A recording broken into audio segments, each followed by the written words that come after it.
Was running in Luxembourg city. Yes, I am the guy there, the small one. When suddenly my way crossed with a weird guy that was looking down, walking, looking up, and then looking down, and then looking up.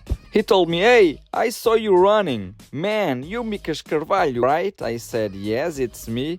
He said, "Oh, I'm Luxembourg." I was, "Really? Are you Luxembourg?" Man, I would never think Luxembourg looked like this. He said, "Haha, you thought I was a young man with a big six-pack behind this profile, right?" And then he had the best idea ever. His idea is better than a wedding. It's even better than having sex. His idea was, let's make a collaboration video. After the video, I told him a joke. What do you call an ant who fights crime?